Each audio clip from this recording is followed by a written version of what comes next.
My dad woke me up very early. Like I could tell. I guess I looked at the clock. It was like 6 a.m. around there, and I couldn't understand why one they were waking me up so early, and why my dad was waking me up. Usually it was my mom, and he said, "Oh," and he was like pretty calm. He just said, "Oh, Jackie, Erik's been in an accident. Your mom and I have to go to the hospital.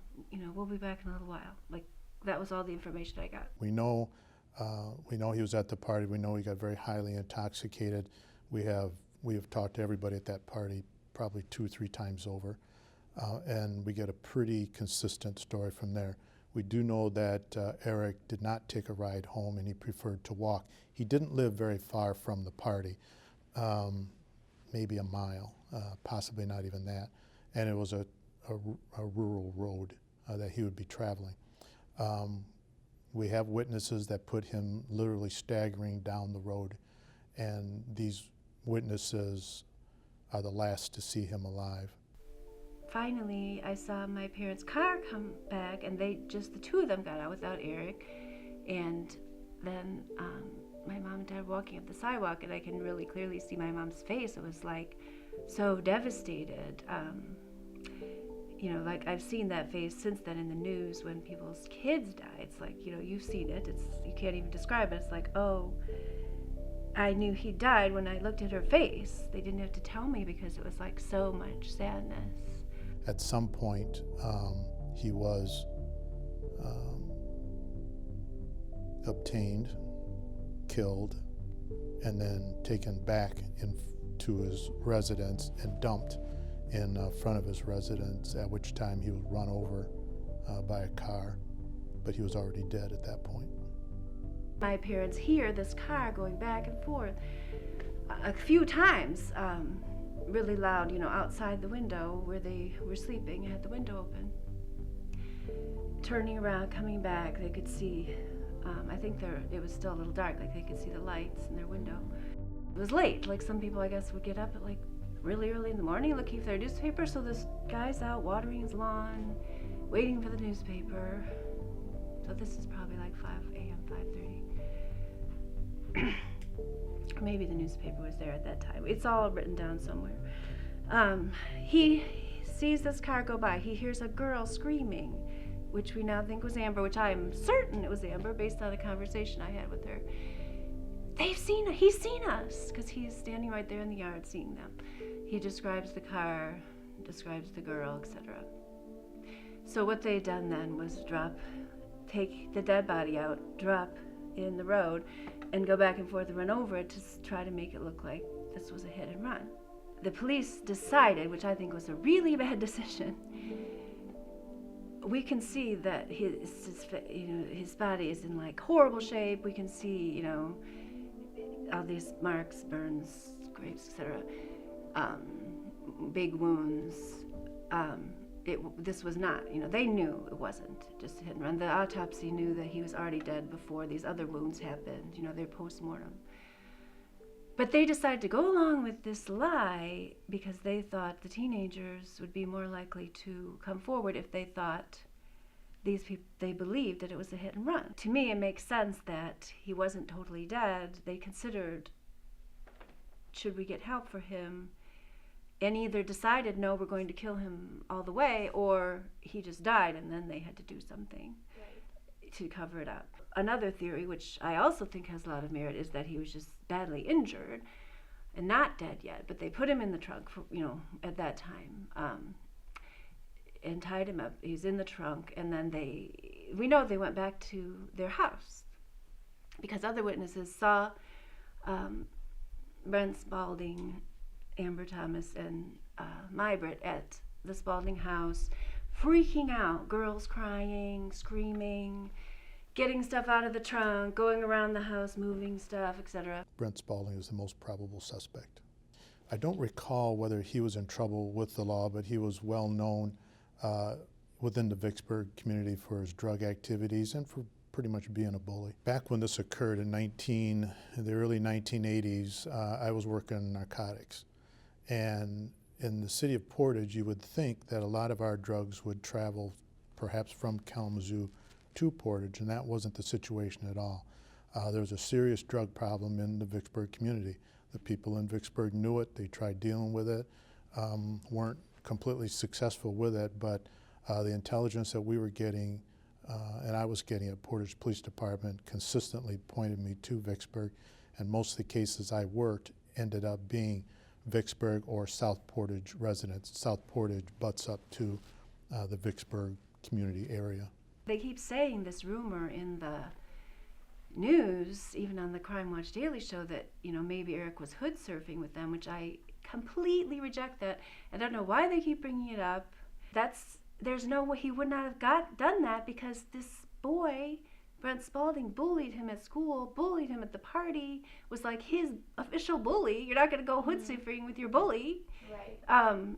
He was seen pushing Erik into the pop machine, beating Erik up, calling him gay all the time. Like, he was a very, very mean to Erik, and there's many eyewitnesses to that, so that is completely false.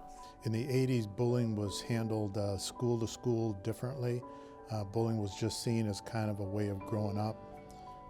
You adjusted to it as just another adversity.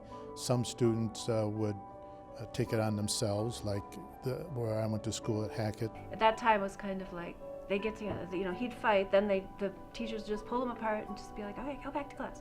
Like, they didn't take it that seriously,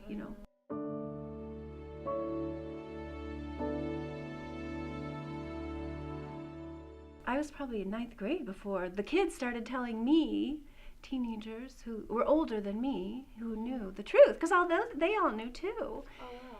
Because the Spalding had bragged about killing Erik, Amber had bragged about being there, his sister, Mybrit, had cried about it. So, they'd all told like a ton of people, and they had a big assembly about it at this high school, trying to get people to tell what they knew, etc. When Brent Spalding confesses to his friend, he says, Erik was laying by the tree, I tied a rope around, one side of the rope around Erik and the other side around the back of the car, and then drove around the block. Brent Spalding says that, and I believe him, the multiple people that he's told that he kills Erik. I think he's telling the truth to those people. He doesn't have any reason to lie and say he killed him if he didn't. They interviewed him. His parents put him in a mental institution to protect him, and then that made the police give up. I was like, okay, so that made sense to me for a while, but then now as an adult, I think that makes no sense. Like, Right. You can't just go to a mental hospital to get out of murder and then they just drop it. That doesn't make sense at all. So, but I understand why my mom thought that, because then when I finally, from her lawyer, got the copy of the police report, that is how it read. It's like, we're investigating all these people, we're interviewing tons of people, we narrow down to the Spaldings and his friends. We try to interview as many of them as we can. We get a witness that comes in December 1983, says, Brent told me how he killed Erik. This is what he said, 4-page statement, passes a lie detector. The dad comes to the friend, says, you don't want to go to the police because, then Brent will get punished and everything will be horrible, blah, blah, blah. Like, you tried to talk him out of going. But the friend went anyway. So I think that's the time then the dad, because he knew the friend was going, takes Brent away. Then the last line is,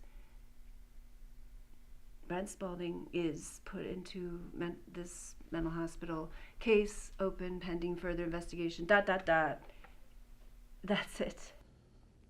It's theorized that was part of the cover-up, building a mental illness defense. We've got that covered pretty well in the investigation.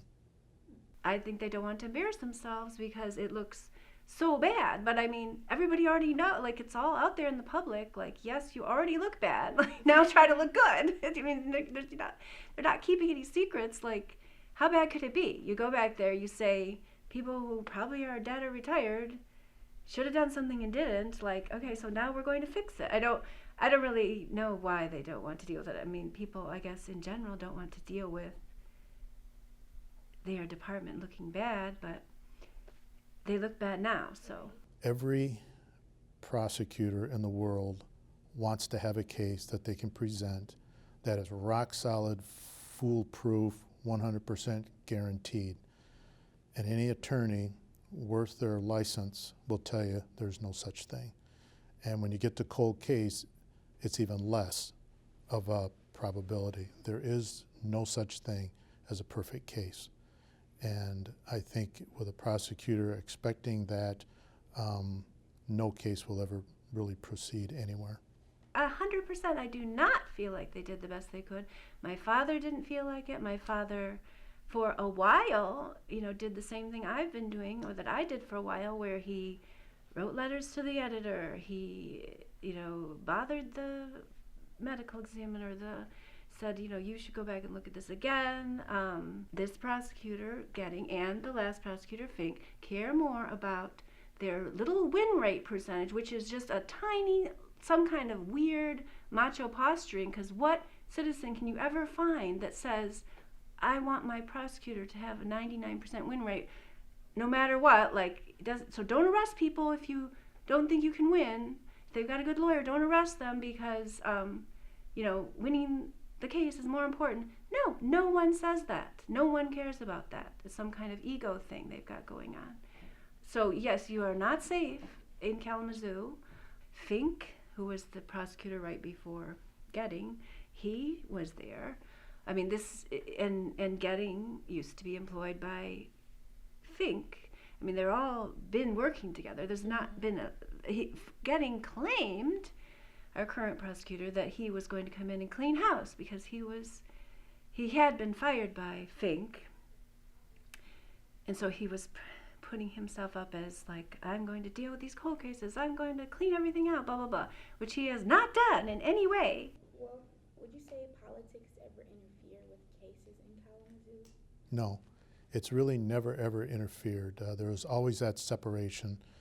Never had that problem with any police agency, any prosecutorial agency, even the courts.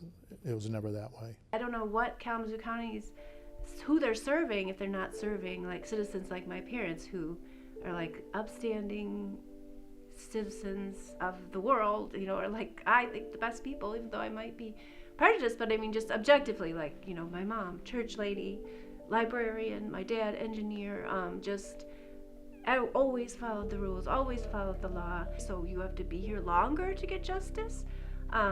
You have to know more people to get justice. The killer has to have a worse lawyer for you to get justice. The killer has to be poor and black to get justice. There's so many things, issues that I think are spoken to there and I learned and believed for, 12 years at least, that killers or people would be punished if there was, evidence for them to be punished, or if everyone knew that they did it, or if they ran around to town telling everyone they did it. But then I discovered that that's not the case.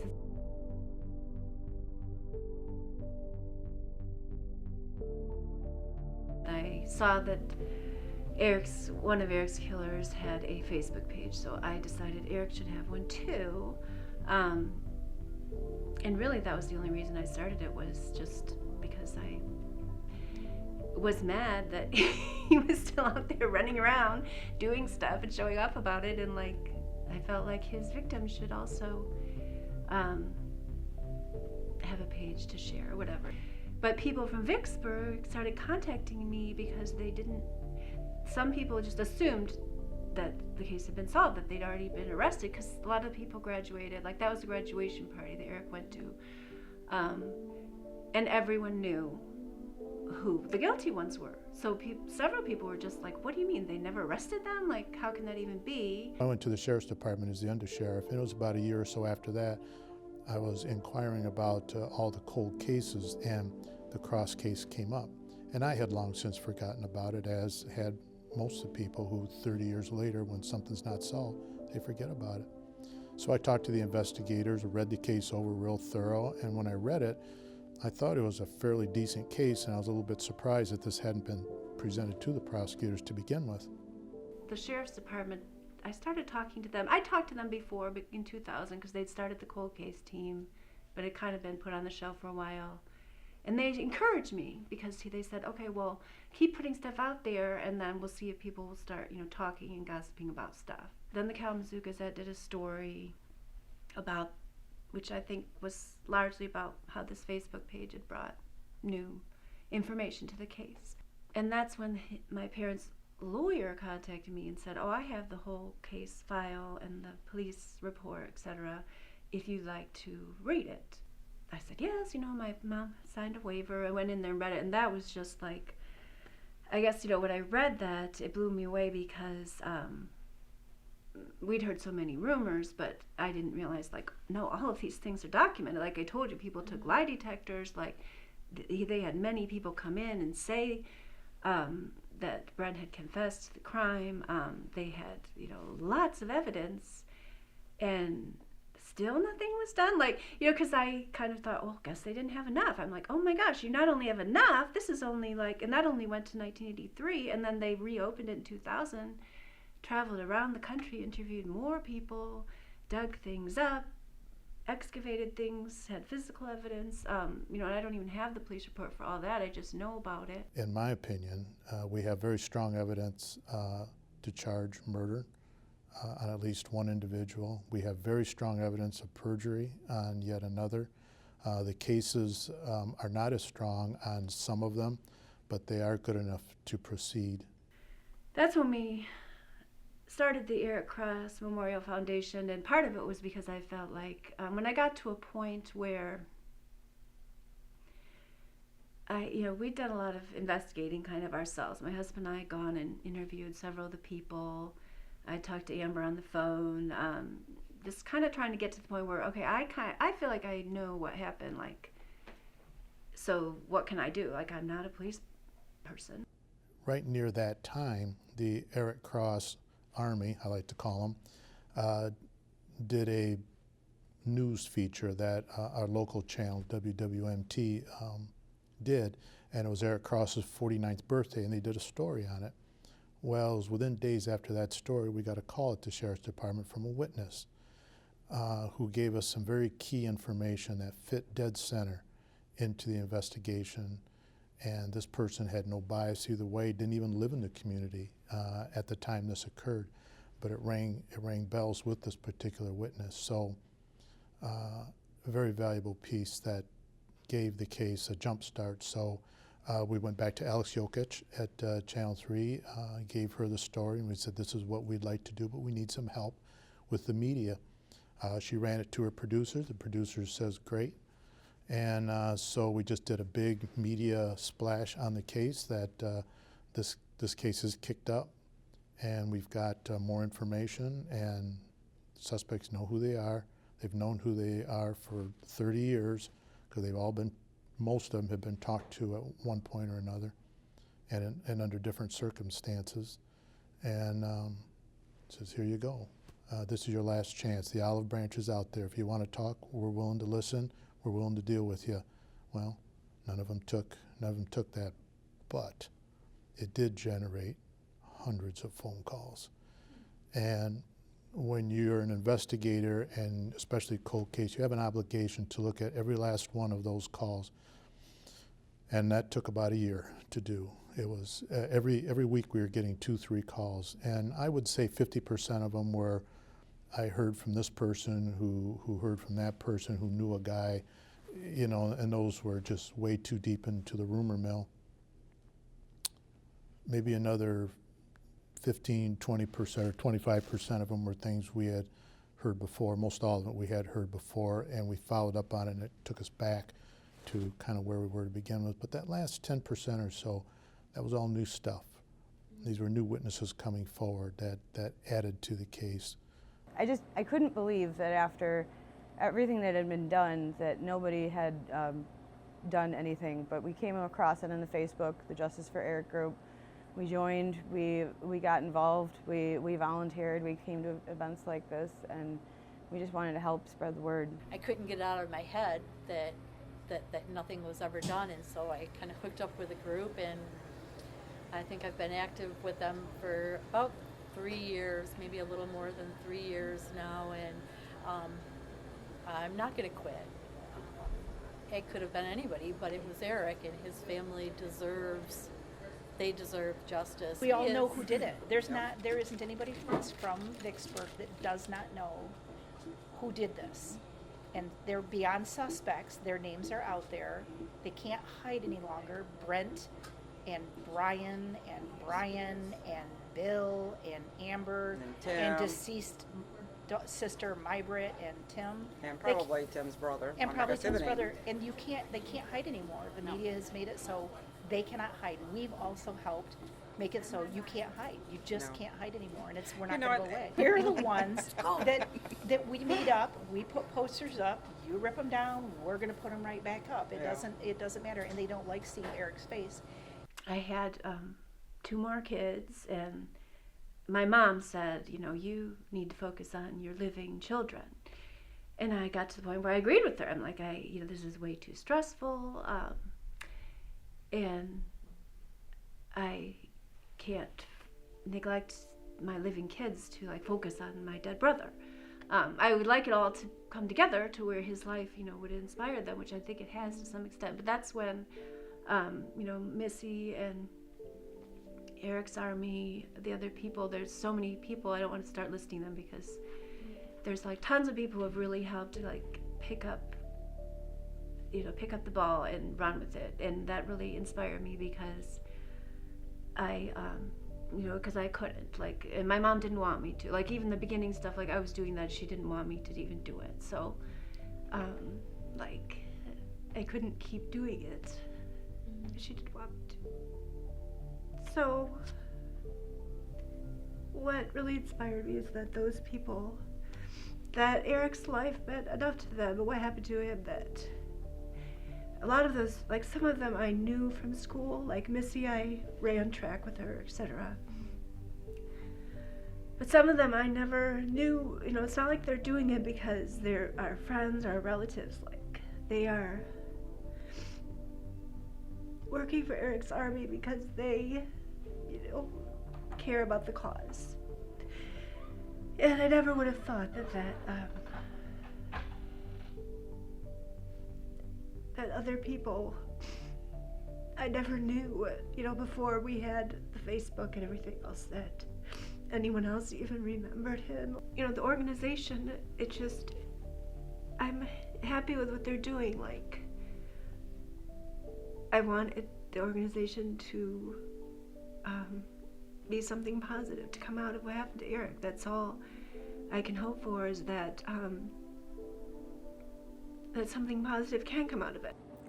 There needs to be someone held accountable for Erik's murder. At the very least, several people need to own up to what they did, because the whole community knows. The whole community knew, and nobody ever said anything. It's that small town mentality where just push it under the rug, and it's time to shake the rug out. Erik was my classmate. He's a year younger than me, and all the murderers are my classmates. They're 1983 and 1985 graduates. When I found out that it was Jackie and we talked, I couldn't believe that this case was not prosecuted. It was just unbelievable that it just got swept under the rug like this. It simply turned cold. The key factor was people just did not want to get involved. The suspects in this case kind of closed ranks, built a brick wall. They had some help in trying to do a cover-up, and the cover-up seemed to be working. So when you combine the cover-up with way too many people not wanting to get involved, that really put the brakes on this thing, and it went cold for quite a long time. Cold cases rely heavily on witnesses, and this case would be no different. It will rely heavily on witnesses. They will eventually talk. I think the conditions have to be right for that. Each one's lives have gone a different direction. The things that you don't talk about when you're 16, 17, now that you're 50 years old, those loyalties and those reasons are gone. A lot of them were afraid of Brent Spalding at the time. They thought they would probably be next, or he was just going to be a bully with them, so they didn't want to have anything to do with it. Well, if you see Brent Spalding now, it's hard to be afraid of him. He's not really able to pull that off very well anymore. But now their lives have gone on, and they've got a lot to lose. We look at one witness in particular, one of the suspects who has a tremendous amount to lose, who probably should have accepted the olive branch. For these individuals to be involved in setting up this false scene for my dad to find, and then the parents being involved in covering it up, is just awful. And for them to maintain it all these decades, and, is just horrible. I'm not surprised that people are still withholding information. They just don't want to get involved. That's human behavior. It's a very, very poor excuse because you're allowing a murderer to run free, and murderers have a way of doing it again, too. I look at the suspects in this particular case, and most of their lives have just gone to heck. Nothing's ever really happened productive in their lives, except for maybe one. As far as my life goes, I wanted to see this case come to a conclusion before I retired. I was pretty certain it was there, and that's why it was submitted to the prosecutor before I retired. We didn't get that level of cooperation out of that office, so the case is still very active and is moving hopefully into another jurisdiction. People told me that they would tell their teenagers, people my age would say as their kids were in high school, they would tell their kids the story of Erik and use it to say to them, if you have any, thank you, that they would say to their kids, if you are at a party and you have a problem or you're in trouble, just call me no matter what, even if you're drunk or in the place you're not supposed to be, because Erik was not where he said he was going to be. My parents didn't know he was going to be at that party. He was supposed to be spending the night at Bill Cook's house, his friend. These people from Vicksburg and beyond have used Erik's story as a cautionary tale to their kids. Makes me feel like, well, maybe other people, have been, if they have been saved by his story, we didn't even know about it. Or if teenagers in general just know that they can ask their parents for help. It's more important to stay alive and safe than to maintain whatever false story you've told your parents. Well, one thing, my mom said back in 2010, and she said the names, but I'll just say blank is a non-person, blank is a non-person. Those are the two main people she blames. Let them destroy themselves. Let them destroy themselves is, it's kind of like, well, yeah, they are doing that. It's like, okay, so yes, they will and are destroying themselves pretty much.